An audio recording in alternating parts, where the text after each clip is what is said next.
बताया, आज बता देता हूं।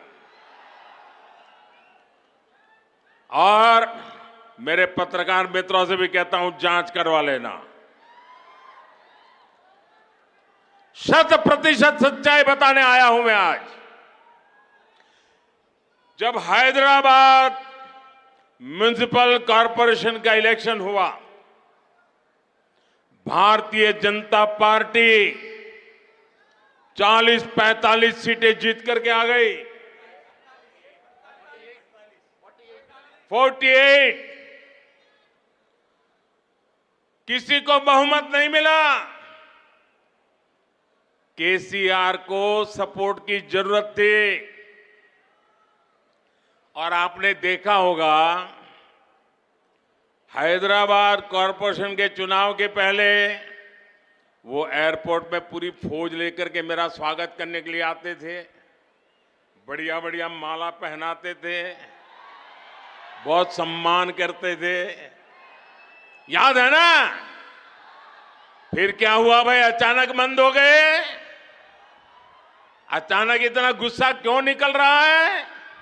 इसका कारण यह है कि हैदराबाद के चुनाव के बाद, ये भी तारीख चेक कर ले मीडिया वाले, वो दिल्ली मुझे मिलने आए, बहुत बढ़िया मुझे शाल उड़ाई, बहुत मुझे आदर किया और इतना प्यार दिखाया, इतना प्यार दिखाया, ये केसीआर के कैरेक्टर में ही नहीं है। और फिर मुझे कहने लगे कि आपके नेतृत्व में देश प्रगति कर रहा है, हम भी एनडीए का हिस्सा बनना चाहते हैं, आप हमें एनडीए में शामिल कर दीजिए। मैंने कहा आगे क्या? बोले हैदराबाद में म्युनिसिपल कॉरपोरेशन में हमारी मदद कर दीजिए। मैंने केसीआर को कहा, आपके कारनामे ऐसे हैं, मोदी आपके साथ जुड़ नहीं सकता है। हैदराबाद में हमें विपक्ष में बैठना पड़ेगा तो बैठेंगे। केसीआर की सरकार हमारे कार्यकर्ताओं पर जुल्म करेगी तो जुल्म सहेंगे, लेकिन हम तेलंगाना की जनता से दगा नहीं कर सकते हैं। भले तेलंगाना की जनता ने हैदराबाद में हमें पूर्ण बहुमत दे दिया, लेकिन 48 सीट भी तेलंगाना का भाग्य बदलने की शुरुआत है। और मैंने उनसे हर प्रकार से मदद करने का इनकार कर दिया। उनको एनडीए में एंट्री देने से इनकार कर दिया। उसके बाद उनका दिमाग फटका। फिर तो वो भांति भांति से दूर भागने रहे।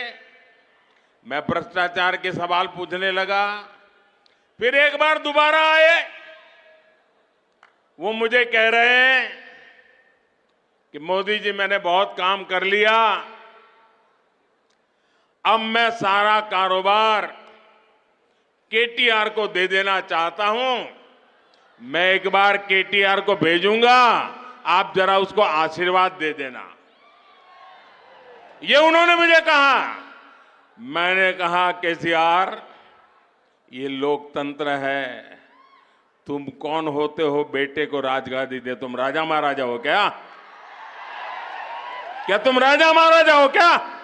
अरे तेलंगाना की जनता तय करेगी किसको बिठाना है, किसको नहीं बिठाना है। बस वो दिन आखिरी था। उसके बाद एक बार भी वो मेरे से आंखें नहीं मिला पा रहे। मेरा परछाया भी देखने की हिम्मत नहीं बची उनकी। आप देखा, अभी मैं सरकारी कार्यक्रम करके आया, कोई भ्रष्टाचारी मेरे बगल में बैठ करके मेरा ताप सहन नहीं कर सकता है, इसलिए भाग रहे हैं।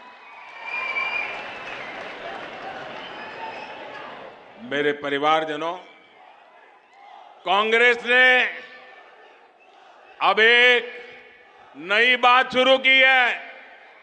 ये तो मैंने केसीआर का पुराण बताया।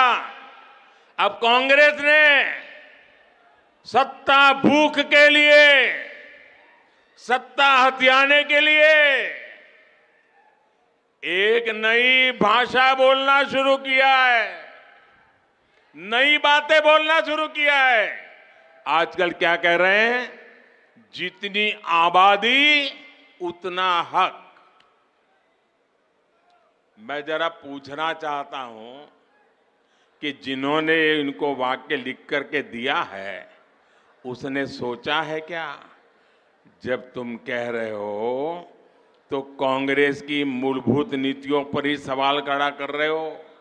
जब आप कहते हो जितनी आबादी उतना हक, इसका मतलब ये हुआ कि अब कांग्रेस घोषणा करे, क्या आप अल्पसंख्यकों के विरोधी है क्या? कांग्रेस स्पष्ट करे, आप दक्षिण भारत के विरोधी है क्या? मैं सिद्ध करता हूं, उनकी ये नई सोच दक्षिण भारत के साथ घोर अन्याय करने वाली सोच है। ये नई सोच माइनॉरिटी के पीठ में भी छुरा भोंकने वाली सोच है। आजकल देश में अगले डिलिमिटेशन की चर्चा हो रही है। आपको मालूम है ना, 25 साल के बाद पार्लियामेंट की सीटें कितनी होगी, कौन सी क्या होगी, इसका निर्णय जुडिशरी करती है। और उसके कारण जहां जनसंख्या कम है उसकी सीटें कम हो जाती है, जहां जनसंख्या ज्यादा है उनकी सीटें बढ़ जाती है। अब हमारे दक्षिण भारत के सभी राज्यों ने जनसंख्या वृद्धि को रोकने में बहुत बड़ी देश की मदद की है। अब कांग्रेस का नारा ऐसा है कि जिसकी जितनी आबादी उतना उसका हक। इसका मतलब अब कांग्रेस दक्षिण भारत के संसद सदस्यों की संख्या कम करने का नाटक करने जा रही है, खेल खेलने जा रही है। क्या दक्षिण भारत इसको स्वीकार करेगा? क्या दक्षिण भारत कांग्रेस की चाल को स्वीकार करेगा? क्या दक्षिण भारत कांग्रेस को माफ करेगा?